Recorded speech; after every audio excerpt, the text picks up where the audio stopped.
السلام عليكم. مرحبا بكم معنا في عالم كريم وبطر. اللهم صل وسلم وبارك على سيدنا محمد وعلى آله وأصحابه أجمعين.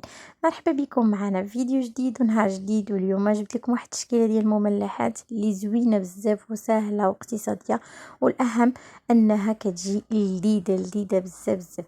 كنتمنى يعجبكم فيديو، كنقول لكم شكرا جزيلا لكم على الكلام الزوين والكومنتات الزوين اللي كتكتبوا لي والتعليقات زوينين، وكنقول لكم مرحبا بكم معنا في عالم كريم وبدر.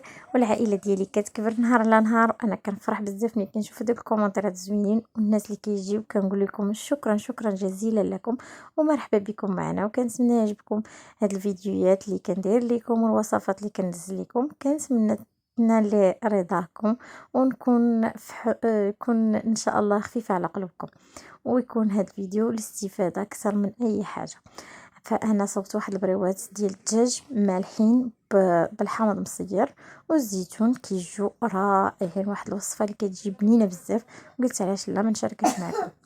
انا هنايا خديت عندي واحد الدجاجه ونص اللي حيت لها جلده ونظفتها مزيان ولقيتها في الحامض وحيت لها حتى الجناوح وخليتها حتى نشفات، ومن بعد غسلتها وخليتها تسقط. عندي هنايا واحد 2 كيلو ديال البصله اللي قطعتها شنايف يعني مربعات صغار، واحد الكونتيتي ديال الزبده، عندي زلافه ديال القزبر ومعدنوس، عندي 2 معالق ديال الزنجبيل، 2 معالق ديال الكركم، معلقه الفلفل الاسود، ومعلقه ديال ورقه سيدنا موسى مطحونه.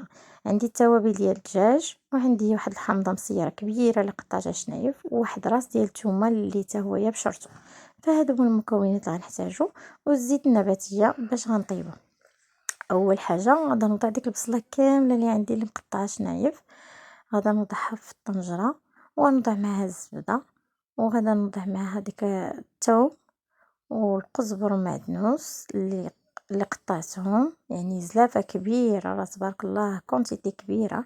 والتوابل اللي عندي غادا نشرمل الدجاج، وعاد غادا نضيف شويه التوابل على هاد البصله باش كتجيني متبله حتى هي. غادا ناخد معلقه كبيره ديال التوابل ديال الدجاج، غادا نوضعها، وغادا نوضع شويه فلفل اسود، وغادا تقريبا جهد معلقه ديال الفلفل الاسود باش كيعطيني نسمه. اللي بغى يدير الهريسه كيديرها، اللي ما متوفرش ليه يدير الفلفل الاسود. وعندي معلقه كبيره ديال الزنجبيل، وغندير واحد الطريقه ديال الملحه، ما غنديروش الملحه بزاف حيت عندنا الحامض مصير، وعندنا عندي معلقه الزنجبيل، وعندي الثوم، عندي الزيتون حتى هو كيكون مملح، ما كنبغيش ندير الملوحه بزاف، يعني عينكم ميزانكم. هنا وضعت تقريبا كاس الا ربع ديال الزيت النباتيه. غادا نوضع المكونات كلها فوق النار ونخليها تشحر ليا شويه هذيك البصله. هنا خديت واحد الاناء اللي وضعت فيه شويه ديال الماء، وغادا نوضع فيه معلقه كبيره ديال التوابل ديال الدجاج، ماشي المرزية، التوابل ديال الدجاج، وغادا نوضع الزنجبيل والفلفل الاسود وهذيك المعلقه كبيره ديال ورقه سيدنا موسى مطحونه والكركم. صافي وغادا نخلط المكونات كامله صافي، وغادا نحاول نشرمل هذاك الدجاج اللي عندي بهذه الطريقه. ومن بعد فاش كيتشرمل ليا داك الدجاج غادا نحاول نشرملو كامل. الا كان عندكم الوقت احسن حاجه تشرملوه وتخلوه يتشرب هاد التتبيله باش كيجينا بنين هذاك الدجاج. ما كانش عندكم الوقت اقل حاجه خلوه غير واحد ربع ساعه، بعدا عاد ديروه فوق الماء. انا خليته هنايا تقريبا واحد ربع ساعه وطيبته، يعني ما كانش عندي الوقت كتير باش نخليه مشرمل ومتبل ونخليه حتى يتشرب هذيك التتبيله. فكان نشرملهم كاملين، يعني ما كنخلي حتى شي طريف، كلشي كان نشرملو. يعني الدجاج كنبغي ندخل ليه الشرموله مزيان مزيان. انا كيعجبني الدجاج يكون مشرمل وكيجي بالتتبيله مزيانه وكيجي زوين بزاف. فكنتمنى يعجبكم الفيديوهات ديالي والوصفات اللي كنعطيكم، اللي وصفات اللي زوينين بزاف وغينفعكم ان شاء الله في هذا الشهر الكريم، اللي تغيروا بهم في مائدة الافطار ديالكم.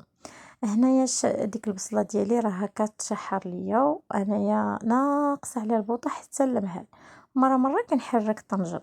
صافي في هذا الاثناء غادا نوضع داك الدجاج ديالي فوق من ديك البصله، وهي كتنزل وهو كيطلع لها فابور لهداك الدجاج، وكيجي الدجاج مشرمل ومتبل وكيجي بنين بزاف. هاد الدجاج التغميره ديال الحامض مصير، كيجي محمض وكيجي بنين بزاف.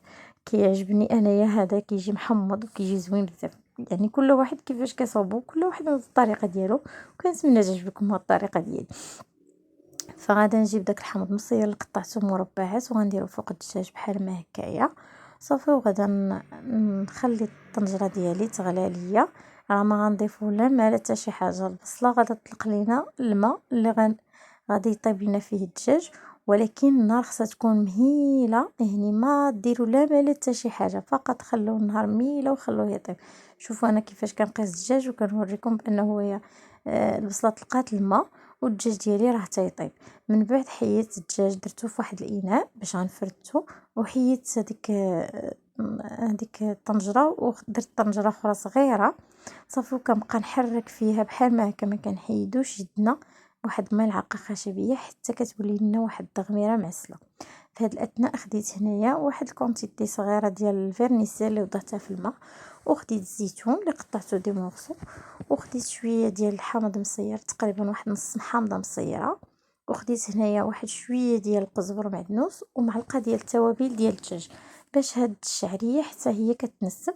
ودرت واحد المعلقه ديال الزبده، وخديت هذيك الشرموله اللي خليتها تعلكات، شفتوا كيفاش كتولي ثقيله. غادا نحركها مزيان مع هذيك الفيرنيسيل حتى تشرب ليا ديك الفيرنيسيل وتنشف.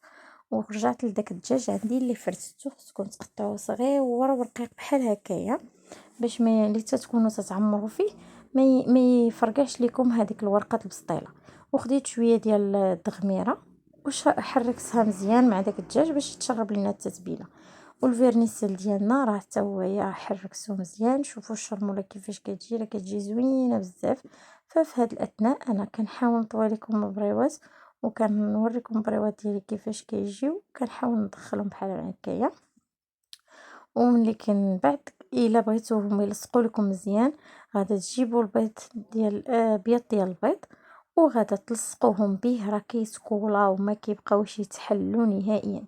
جوج د الحوايج تقدروا ديروهم، اما تشعلوا الفران وديروه على 200 دوغري حتى يسخن مزيان، وتهبطوا ليه النار وتدخلوهم مده ما كاملش حتى 5 دقائق، وتخرجوهم كيتشمعوا كيلصقوا، ما كيبقاش البريوات تحرك لا تململ، كتولي تبقى هي صافي. وكتستفوهم بلاستيكه وكتدخلوهم مجمد. اما الا بغيتو ديروا بحال الطريقه اللي كندير انا، كنستفهم وتنخليهم حتى كيتجمدوا، ومن بعد كنوضعهم في واحد البلاستيكه متباعدين وكنوضعهم في الكونجيلاتور. اما الطياب ديالهم كنشعل عليهم النار، ملي كنبغي نطيبهم ونخرجهم من المجمد كنشعل عليهم النار في الفران فوق لتحت، وكنخلي النار شاعله سخونه بزاف، وكندخلهم كيتحمروا كنخرجهم كنفينيهم فقط بشويه الفرomاج، وكندير لهم شويه ديال القزبر من فوق منهم، وهذا واش كان النهائي ديالهم.